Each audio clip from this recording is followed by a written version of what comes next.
Hey guys, Michael here. I wanted to come on and give you a couple of tips that I think are going to be very crucial as you go through 10 rounds. One, because I'm going through it now with our entire team, and I think that there's a couple of things that are coming up that will help you significantly. First and foremost, go to the 10 rounds boxing basics and go watch that. He's going to walk you through, even if you kind of know what you're doing. I think it's so important to get this refresher course on all proper technique, punches, stances, everything you need to know. I'm not going to cover any of that stuff really. I just want to cover one thing that's come up. One, it's movement, and two, it's mirroring, so that when you're watching them perform, you might get a little crossed up and uncoordinated. So let's conquer that right now. So mirroring. So what you're going to see is, there's two stances, right? So I'm a righty, so I'm with my right foot forward, and then there's lefties with the left foot forward, right? So, but when you're watching this, right? If I stand in my normal righty position, it's opposite for you. So if I throw a lead jab, it's going to be opposite for you. Now it makes sense to you, right? So if you're a righty, now if I throw my lead hand, we're doing the exact same punch. We're mirroring each other, and I'm throwing the exact same punches. So this is the one, right? The lead hand's the one, and this is a two, which is the straight punch, the rear straight punch. So this now makes sense. So you're gonna see this, because he's a righty, and this is how he's standing. So if you're a righty and he's a righty, you're gonna be flip-flopping. It's kind of like not making the mirrors not gonna match up. So to do that, and what I mean by mirroring is look in a mirror. If you look in a mirror here, I'm mirroring exactly, I'm seeing myself, mirror myself. Well, with the camera, it's flipped around.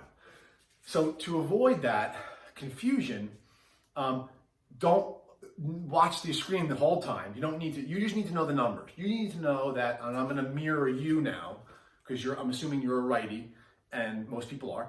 So I'm gonna stand on my lefty stance, now we're mirroring each other. Just know that your lead hand is 1, and that your rear hand is 2, and your lead hook is 3, and your rear hook is 4, 5 for the lead upper, 6 for the rear uppercut.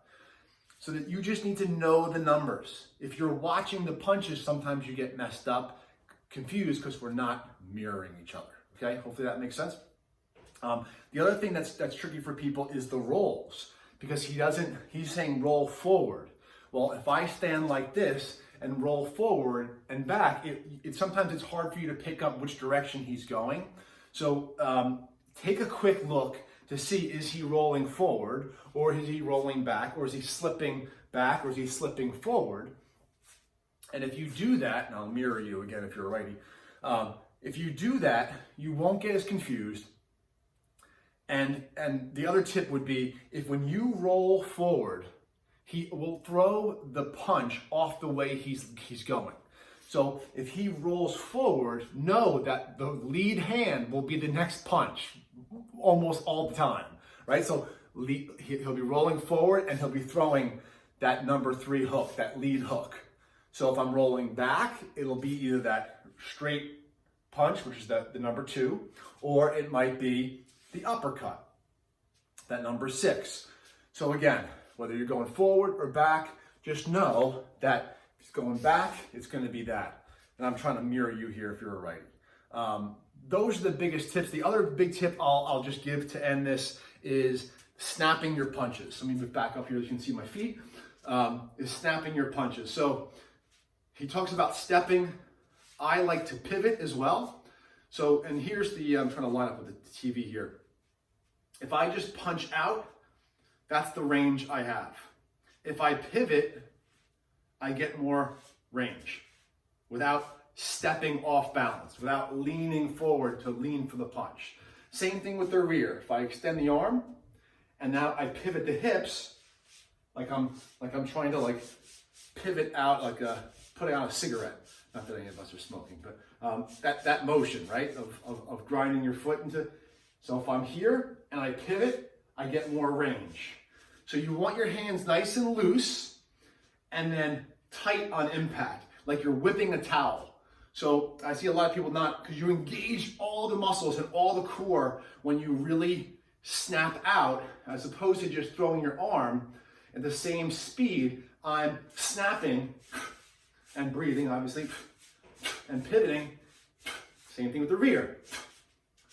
Loose, loose, loose, loose, loose, tight. Loose, loose, loose, tight.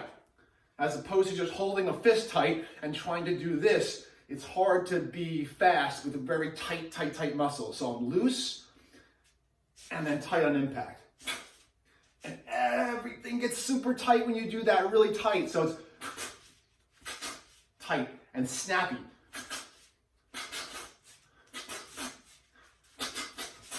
So super tight. You'll get that speed. It'll pick up. You'll get it. You'll just, loose as fast, as we say.